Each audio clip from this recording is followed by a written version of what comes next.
Hey, let's welcome in Jim Callis from MLB.com and MLBpipeline.com. Nice enough to take a few minutes for us when he's got so much coming up in the next few days between broadcasting the futures game and all the coverage you'll have on the draft. Jim, it's going to be amazing.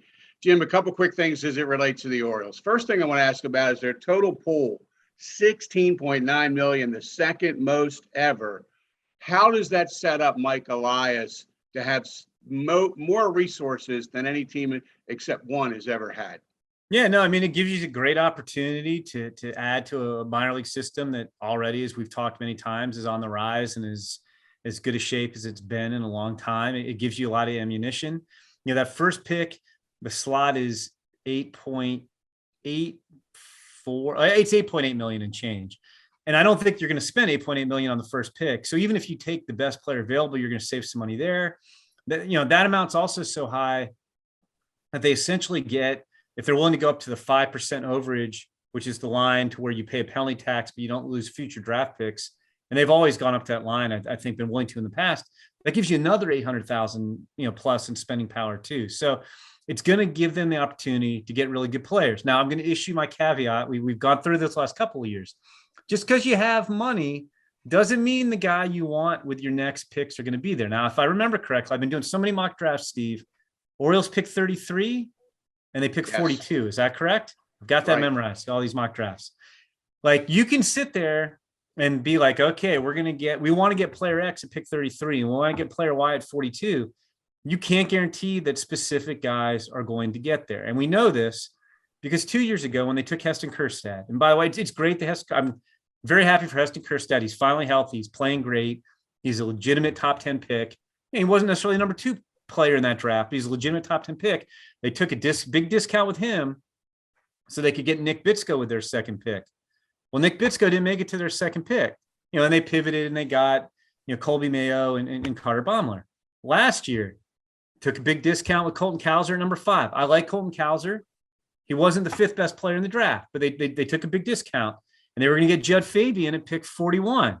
Well, the Red Sox took Judd Fabian at pick 40, and the Orioles didn't really reallocate all the money they saved. They did a little bit here and there, but it wasn't like they went out and got a big ticket guy. So they have a lot of money, but you also need some good fortune in that the guys you want to spend it on get to your subsequent picks so you can go big with them. Now, you can always pivot, and there's also, if one guy's gone, you can find another. But anyway, long way of answering that they're in a very good position. Yes. So it's really bounced around all the different mocks. Just the Orioles have been linked to pretty much all the top 5 guys at one point or another. Is it still, Jim, a few days out from the draft, the same with the Orioles in that they're going to play it close to the vest, and just almost no one in the industry of what you guys do is really going to have much insight until it gets there? I'll go a step further, Steve. I don't think that many people with the Orioles are going to have a lot of insight until it gets there. When Mike Elias was with the Astros, I think it was Jeff Lunau and Mike knew who they were picking.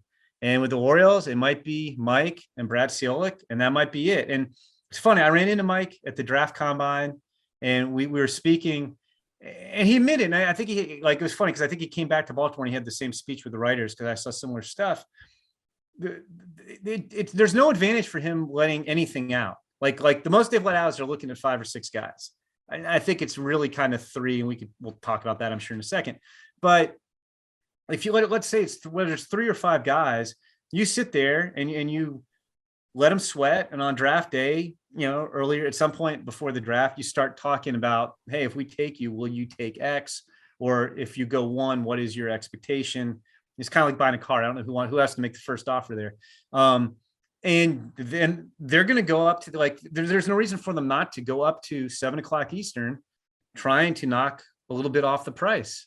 Because if they save $250,000 on a guy, well, you can, turn your 11th round pick into a $375,000 player by doing that, and instead of 125, or reallocate the money. So it just behooves them. And it's fine. I mean, Mike admitted there is gamesmanship to it. They did this in 2012. The Astros had the first pick in the draft 3 years in a row, and they did it all 3 years. And it was funny because I was trying to, we've known they're looking at 5 guys, or at least that's been the public statement. So I was trying to find out without asking directly, because they won't tell you directly, like how many high school guys were in that group of 5? Are we talking 3 or are we talking 4?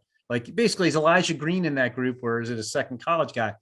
And Mike started to say something and he went, no, I'm not going to tell you. Like, he's like, I'm not going to tell you that. Like he was about to.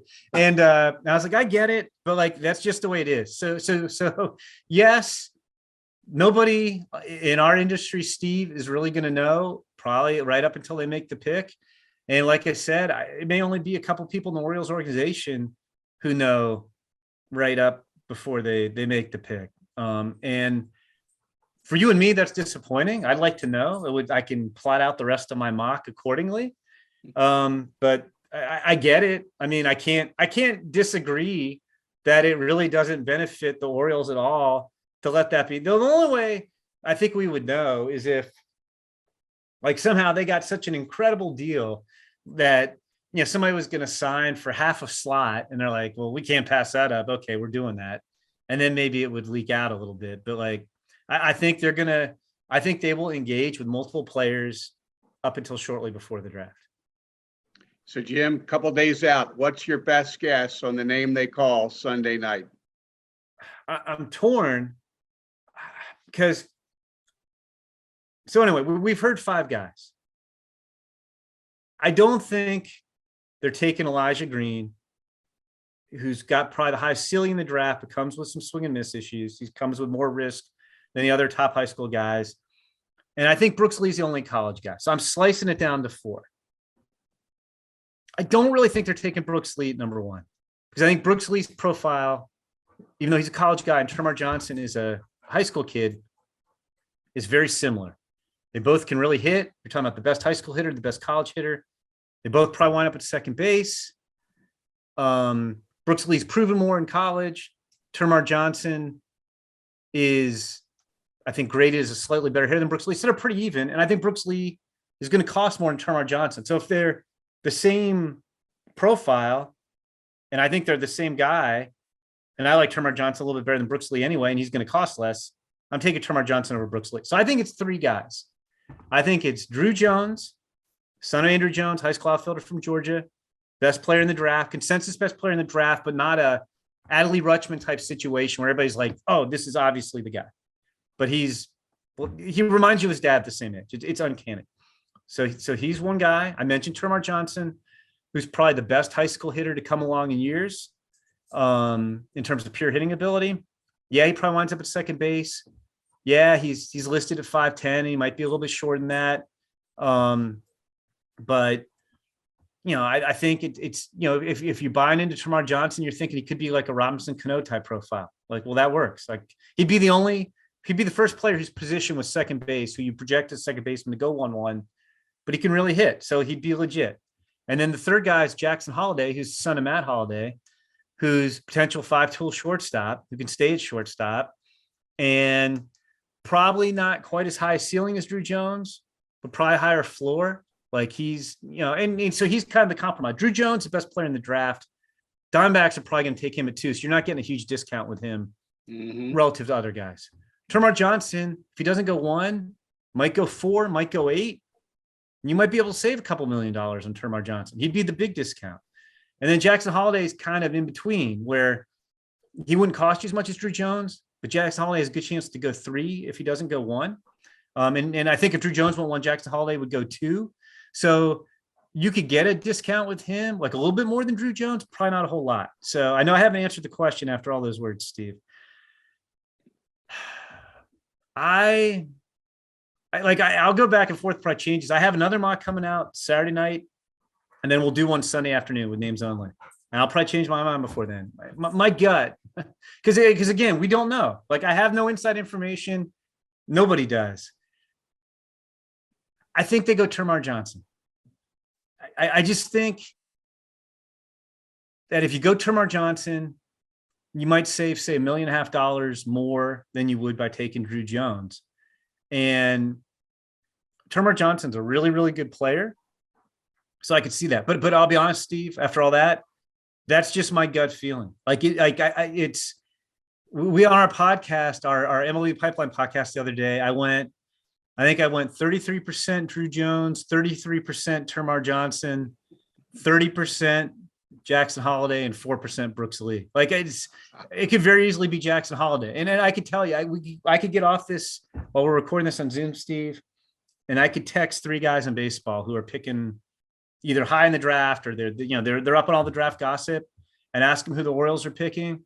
And I probably have one guy say Drew Jones, one guy say Termar Johnson, and one guy say Jackson Holiday. Like nobody knows. So it's weird. It's like, it's kind of cool, but like, I would just like to know, because not that it's locked in stone, but I can give you different scenarios for how picks 2 through 5 are going to go, depending on who goes 1. And I would just like to get it right in my mock draft. So we'll see. Like we may find out, we may get tipped off maybe 5 or 10 minutes before the draft starts, but I doubt I'm going to get tipped off. We usually file our final names only mock like half hour before the draft. I doubt I'm going to know when we file it. I think it's going to be like last year. The Pirates did the same thing, and we knew maybe 10 minutes before the draft. I tweeted out Henry Davis is going number 1, but I didn't know that when we were doing our final names only mock. So, wow, a lot of suspense. We can't wait for the drama to unfold, Jim. We will be watching you on MLB Network and MLB.com for the best coverage of the draft. You've done it so well and so long for a long time, and look forward to you having some fun in LA over the next few days. Thanks for taking time today.